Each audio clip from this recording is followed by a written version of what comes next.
Guys, welcome back to our YouTube channel Smart Value Investor. चलो on कर देता हूँ कैमरा, ठीक है। तो क्या मैं दिख रहा हूँ आप लोगों को? राइट।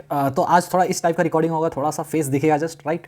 तो सबसे पहले आप सभी को हमारे YouTube channel Smart Value investor पे स्वागत है, जहाँ पर हम ट्राई करते हैं आपके साथ बहुत ही वैल्यूएबल इन्फॉर्मेशन शेयर करने की कोशिश करते हैं ताकि आपका इन्वेस्टमेंट जर्नी को हम इजी बना सकें, राइट।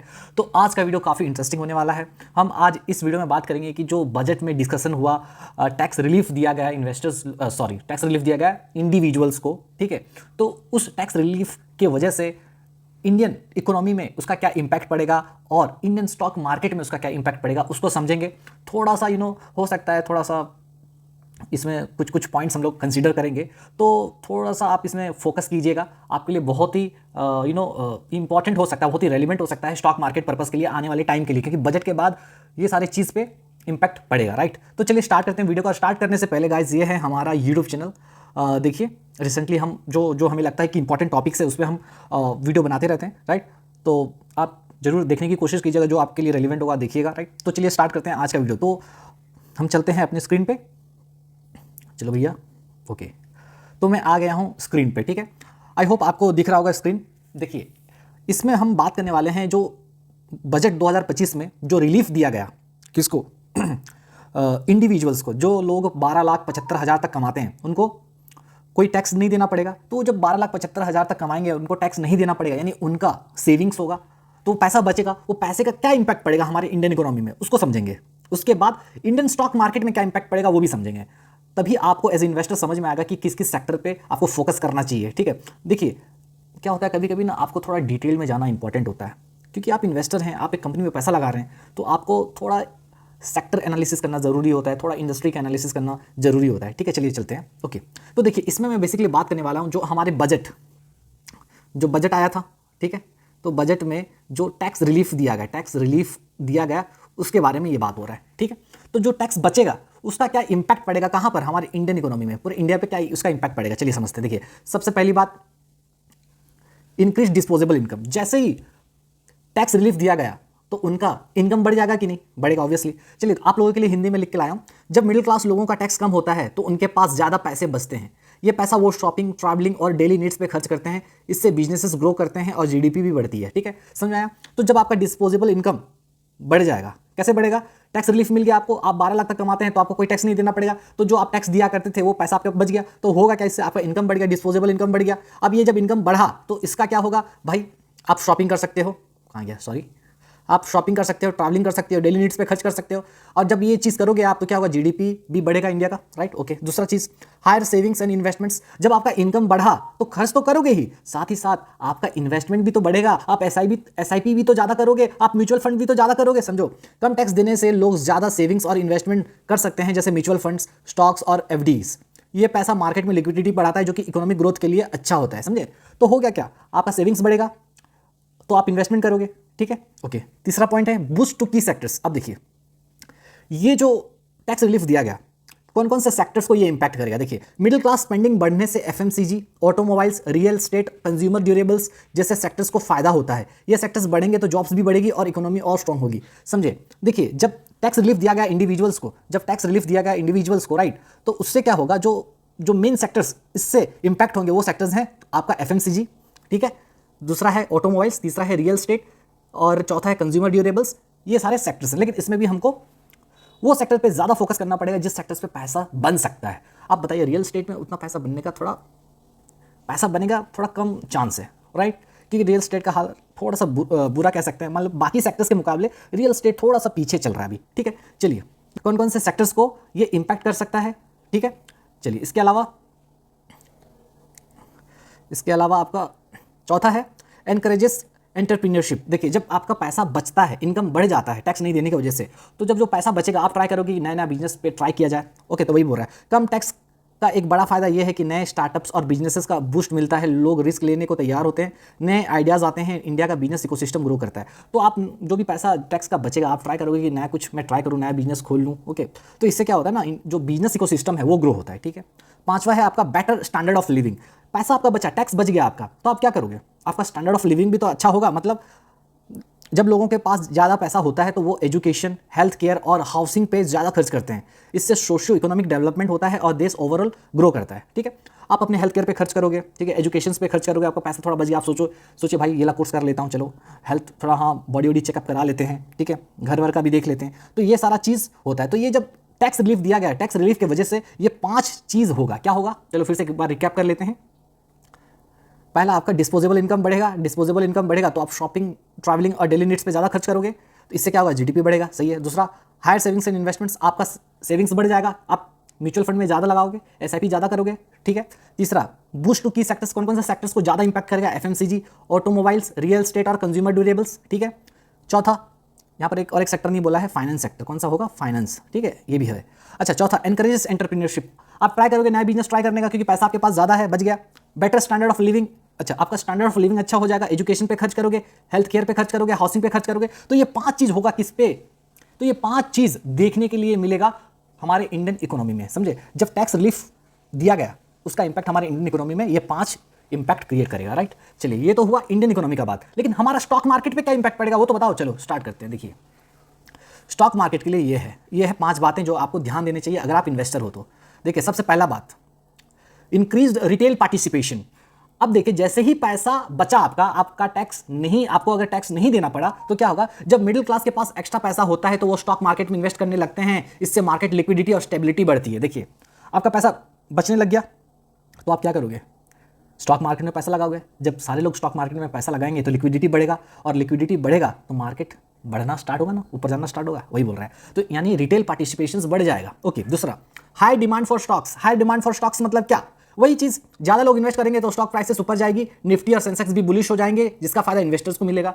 तो इससे क्या होगा, डिमांड स्टॉक्स का बढ़ेगा तो लोग उस पर पैसा डालेंगे, स्टॉक्स ऊपर भागेगा तो निफ्टी भी ऊपर भागेगा और सेंसेक्स भी ऊपर भागेगा। अच्छा, तीसरा है आपका boost to consumption driven stocks. अभी बताया था कि कंज्यूमर सेक्टर को ज़्यादा फायदा मिलेगा, जितने भी जो कंजम्पशन बेस्ड आइटम्स हैं उनका सेल्स बढ़ जाएगा। देखिए एफएमसीजी, बैंकिंग, रियल एस्टेट और ऑटो सेक्टर के स्टॉक्स को डिमांड बढ़ता है। Reliance, HUL, Maruti, ICICI bank जैसे स्टॉक्स का परफॉर्मेंस बेटर होता है। तो आपको ये जो स्टॉक्स है उसको कंसीडर नहीं करना है, ये बस फॉर एग्जांपल के लिए है। बट कौन कौन से स्टॉक्स और कौन कौन से स्टॉक्स जो रेलिवेंट एफएमसीजी और बैंकिंग सेक्टर या फिनेंशियल सेक्टर्स के हैं हम उसको देखेंगे अलग से। बट आपको ये समझना है एफएमसीजी, देखिए खासकर मैं बताता हूँ 2 सेक्टर को बहुत ज़्यादा इंपैक्ट करेगा। एक है आपका एफएमसीजी, क्योंकि लोग कंज्यूमर गुड्स खरीदेंगे, ठीक है, कंज्यूमर ड्यूरेबल्स भी खरीदेंगे, ठीक है।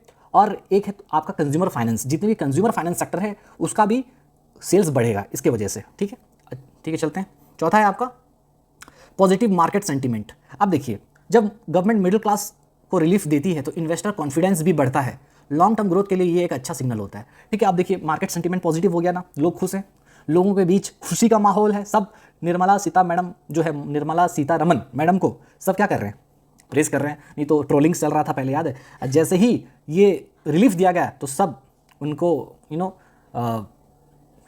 प्रेस करने लगे कि वाह भाई कुछ तो हुआ। जो इतने दिनों से जो आम आदमी का खून चूसा जा रहा था अब उनको आम चूसने का मौका मिला। वैसे थोड़ा पॉलिटिकल हो गया, कोई बात नहीं, चलेगा। अच्छा, इसके बाद अगर हम देखें अट्रैक्ट्स फॉरेन इन्वेस्टमेंट। अब जब लोग इन्वेस्ट करने लगेंगे, ठीक है, डोमेस्टिक, देखिए जब रिटेल पार्टिसिपेशन बढ़ेगा, ठीक है, मार्केट थोड़ा बढ़ना स्टार्ट होगा तो एफआईआई वाले यानी फॉरेन इंस्टीट्यूशनल इन्वेस्टर्स भी तो आएंगे। एक स्ट्रॉन्ग डोमेस्टिक इकोनॉमी का मतलब है फॉरेन इन्वेस्टर्स भी इन्वेस्ट करना पसंद करेंगे, इससे इंडियन स्टॉक मार्केट और स्ट्रॉन्ग होता है, ठीक है। तो इससे क्या होगा, आपका फॉरेन इंस्टीट्यूशनल इन्वेस्टर्स लोग भी अट्रैक्ट होंगे, क्योंकि क्या हुआ, टैक्स रिलीफ दिया गया, रिटेल पार्टिसिपेशन हो रहा है, मार्केट बढ़ना स्टार्ट हुआ तो एफआईआई वाले भी आना स्टार्ट करेंगे, और वो भी जब इन्वेस्ट करेंगे तो मार्केट ऊपर जाना स्टार्ट हो जाएगा, राइट। तो इससे क्या होगा, कंक्लूजन पे देखते हैं। देखिए एक well planned tax exemption policy middle class के लिए फाइनेंशियल रिलीफ ला सकती है, जो इन्वेस्टमेंट, कंजम्पशन और बिजनेस ग्रोथ को बूस्ट करेगी। इसका direct impact Indian stock market पे भी होगा, जिससे डोमेस्टिक और फॉरेन इन्वेस्टर्स का कॉन्फिडेंस और बढ़ेगा, ठीक है। तो वही बोल रहा है कि जब आप एक टैक्स एग्जम्पशन देते हो तो उससे क्या होता है, आपका कंजम्पशन बढ़ता है, इन्वेस्टमेंट बढ़ता है, बिजनेस ग्रोथ होता है, जो कि इंडिया के ग्रोथ के लिए अच्छा होता है। तो ये 5 चीज़ होगा किसके लिए, इंडियन स्टॉक मार्केट में ये इंपैक्ट देखने के लिए मिलेगा। मतलब ये 5 चीज़ होगा टैक्स रिलीफ के वजह से। रिटेल पार्टिसिपेशन बढ़ेगा, अच्छी बात है। डिमांड फॉर स्टॉक्स का डिमांड बढ़ेगा, कंजम्पशन ड्रिवन स्टॉक्स ज़्यादा भागेंगे, एफएमसीजी हो गया, आपका बैंकिंग, फाइनेंशियल सर्विस वाले जितने भी हैं, फाइनेंस वाले स्टॉक्स भागेंगे, और ये सब कुछ छोड़ो, अभी थोड़ी देर के लिए छोड़ो, राइट। अच्छा, पॉजिटिव मार्केट सेंटीमेंट्स, हाँ आपका मार्केट सेंटीमेंट्स पूरा पॉजिटिव हो गया है, पूरा लोगों के बीच पॉजिटिव माहौल है, राइट, सब खुश हैं। पांचवा, आपका फॉरेन इंस्टीट्यूशनल इन्वेस्टर्स भी इंडियन मार्केट में इन्वेस्ट करना स्टार्ट कर देंगे। तो ये 5 चीज़ें होंगी टैक्स रिलीफ जब आपने दिया मिडिल क्लास को, ठीक है। अब देखते हैं कि जो एफएमसीजी सेक्टर से कौन कौन से स्टॉक्स हैं और कंज्यूमर फाइनेंस, मेनली मैं 2 सेक्टर को ज़्यादा फोकस कर रहा हूँ। एक है आपका एफएमसीजी, लिख देता हूँ, एक है एफएमसीजी और दूसरा है कंज्यूमर फाइनेंस, ठीक है। मेरे हिसाब से ये 2 सेक्टर, ये 2 सेगमेंट जो है बहुत इंपॉर्टेंट है आने वाले टाइम के लिए, राइट, ठीक है। लेकिन इसका ये मतलब नहीं कि आप एफएमसीजी सेक्टर के जो भी स्टॉक्स में इन्वेस्ट कर दो, कंज्यूमर फाइनेंस के कोई सा भी स्टॉक उठा लो, इन्वेस्ट कर दो। I am not giving you any tips, right, it is just my analysis, it is just my research, right. अब देखते हैं एफएमसीजी सेक्टर में कौन कौन से स्टॉक्स हैं, कंज्यूमर फाइनेंस में कौन कौन से स्टॉक्स हैं, बस फॉर एजुकेशनल पर्पस। हम लोग और उसके डिटेल में नहीं जाएंगे कि कौन सा क्या है, बस देखना है। चलिए चलते हैं। तो गाइस हम आ चुके हैं अपने स्क्रीन पे और यहाँ पर लिस्ट है एफएमसीजी कंपनीज़ के बारे में, कौन कौन से एफएमसीजी स्टॉक्स हैं जो कि आप एक बार देख सकते हैं। लेने का तो मैं बताऊंगा नहीं, बट कौन कौन से स्टॉक्स हैं एक बार देखिए। आइए, अगर आप देखेंगे तो यहाँ पर तो बहुत सारा लिस्ट आया है, ठीक है। तो उतना तो हम जान नहीं सकते, लेकिन एक बार गो थ्रू कर लेते हैं। देखिए, हिंदुस्तान यूनिलीवर, कौन नहीं जानता इसको। देखिए एफएमसीजी, देखिए एफएमसीजी स्टॉक्स, अगर एफएमसीजी सेक्टर अगर भागेगा, इसका ये मतलब है क्या कोई भी स्टॉक्स में इन्वेस्ट कर दें, ऐसा नहीं है। आपको देखना पड़ेगा कि कौन सा स्टॉक्स अभी सस्ते वैल्यूएशन पे अवेलेबल है, क्योंकि पैसा आपका तभी बनेगा जब आप नीचे लोगे ऊपर बेचोगे। ऊपर लेके ऊपर बेच ही नहीं सकते, समझ में आ रहा है। तो आपको देखना पड़ेगा कि कौन सा स्टॉक्स नीचे भाव पे, सस्ते भाव पे अवेलेबल है, मतलब आपका पी रेशियो या फिर वैल्यूएशन के हिसाब से जो सस्ता है अभी, ठीक है। हिंदुस्तान यूनिलीवर है एक स्टॉक, नेस्ले इंडिया है, वरुण बेवरेजेस है, Britannia, Godrej consumer, Dabur India, Colgate, Palmolive, PNG, Gillette, Emami, ठीक है। ये सारे स्टॉक्स हैं आपके एफएमसीजी कंपनीज़ के। बहुत देखिए और कौन कौन से हैं, Bikaji foods, Jyothy labs, Godrej, L and T foods, Zydus wellness, Avanti feeds, Mrs Bector, Dodla dairy, KRBL. तो ये सब स्टॉक्स हैं जो कि एफएमसीजी सेक्टर से हैं, ठीक है। तो इसमें से जो ज़्यादा मार्केट लीडर हैं, जिनके पास अच्छा आप कह सकते हो कि मार्केट शेयर है, जो जिसका प्रोडक्ट ज़्यादा फेमस है, पॉपुलर है, जो ज़्यादा सेल्स होता है, आप उसको कंसीडर कर सकते हो। और मैं नहीं बताऊंगा कि इसमें से कौन सा सही है, ठीक है। ये हुआ एफएमसीजी। उसी तरीके से हम कंज्यूमर ड्यूरेबल्स में जाएँ। कंज्यूमर ड्यूरेबल्स मतलब जैसे फ्रिज हो गया, फ्रिज खरीदने चले गए, कुछ जैसे फ़ोन वगैरह खरीदने चले गए, तो उसमें से देखिए वॉशिंग मशीन खरीदने चले गए उसी में। तो अब देखेंगे इस सेक्टर में देखेंगे तो कंज्यूमर ड्यूरेबल में कौन कौन सा आता है। आपका आता है Havells, Dixon Technology, Voltas, Blue Star, Kaynes Technology, Crompton, ठीक है, वर्लपूल, एम्बर। तो ये सारे स्टॉक्स हैं, आप एक बार देख लीजिएगा नाम इसका, ठीक है। इसका ये मतलब नहीं कि उसमें जाके इन्वेस्ट कर देना, आपको अपना रिसर्च करना पड़ेगा कि कौन कौन से स्टॉक्स अभी सही वैल्यूएशन पे हैं, ठीक है। चलिए, इसके अलावा तीसरा है फाइनेंस सेक्टर। फाइनेंस सेक्टर में भी आपको ये देखना पड़ेगा कि कंज्यूमर फाइनेंस कौन सा है, मतलब ऐसा फाइनेंस जो कि कंज्यूमर को लोन देता हो, छोटा मोटा लोन, ठीक है, वो चीज़। तो अगर देखेंगे बजाज फाइनेंस लीडर है, आपको पता होगा, बजाज फिनसर्व है इसमें। और भी ये पूरा फाइनेंस सेक्टर का दिया है, मेरे को चाहिए कंज्यूमर फाइनेंस, ठीक है। तो आपको इसमें शॉर्टलिस्ट करना पड़ेगा। तो आप देख लीजिए कि चोला फाइनेंस बोल सकता हूँ मैं, ठीक है, श्रीराम फाइनेंस है, बजाज हाउसिंग फाइनेंस है, मुथूट फाइनेंस है, ठीक है। ये सारा है आपका, एसबीआई कार्ड है, ये सब है। ये सब फाइनेंस से रिलेटेड स्टॉक्स हैं जो कि ये जो टैक्स रिलीफ दिया गया है उसका इम्पैक्ट ये सारे स्टॉक्स में आपको दिख सकता है फ्यूचर में, ठीक है। लेकिन ये चीज़ है, राइट, यहाँ तक समझ आया आपको। तो मेरे ख्याल से आपको अभी देखिए जितने भी रेलवेज़ बता रहा हूँ, जितने भी रेलवे यहाँ लिख देता हूँ, जो रेलवे वाले स्टॉक्स थे, ठीक है, रेलवेज़, डिफेंस, ठीक है, पीएसयूज़, ये जितने भी स्टॉक्स थे ना जो कि पिछले 1-2 सालों में बहुत भयंकर रिटर्न्स दिए इन्वेस्टर्स लोगों को, ठीक है, ये सारे स्टॉक्स अब वापस आना स्टार्ट कर दिए हैं। मतलब वहाँ पर सेल ऑफ कंटिन्यूस चल रहा है और जो ऑपरेटर है वो अपना माल बेच चुका है और कंटिन्यूस पिछले 6 महीने से वो बेचते आ रहा है, ठीक है। तो यहाँ पर और मेरे को नहीं लगता कि किसी भी हिसाब का यहाँ पर और आपका रैली दिख सकता है, किसमें, रेलवेज़ में, डिफेंस में, पीएसयूज़ में। तो अभी हमारा फोकस होना चाहिए, मतलब रेलवे, डिफेंस, पीएसयूज़ का अगर आप ग्राफ कहीं पर देखोगे तो शायद ये इस तरीके का दिखेगा, राइट, इस टाइप का। तो अपने को अभी क्या चाहिए, अपने को चाहिए कंज्यूमर और फाइनेंस में ज़्यादा फोकस करना है, क्योंकि यही है जो कि अभी अपने निफ्टी को ऊपर लेके जा सकते हैं, कंज्यूमर और फाइनेंस। तो कंज्यूमर सेक्टर में, फाइनेंस सेक्टर में जो आपका फेवरेट स्टॉक्स है, जो आपको लगता है कि भाई ये तो मस्त कंपनी है, मेरे को तो अच्छा लगता है, तो आप वहाँ पर जाके इन्वेस्ट कर सकते हो। कोई स्पेसिफिकली कंपनी का नाम मैं नहीं बताने वाला, बट आपको अपना रिसर्च खुद करना पड़ेगा। आप जाइए देखिए कि कौन से कंपनी का सेल्स पिछले 3-4 सालों में कंटिन्यूस बढ़ते जा रहा है, प्रॉफिट बढ़ते जा रहा है, लेकिन प्राइस बढ़ नहीं रहा है या फिर कम हो गया है। कौन सी अच्छी कंपनी है जिसका प्राइस नीचे आ चुका है, 30-40% गिर चुका है, हो सकता है सस्ता हो गया हो। तो ये सारा चीज़ आपको देखना पड़ेगा और आपको इन्वेस्ट करना पड़ेगा, राइट, समझ में आया।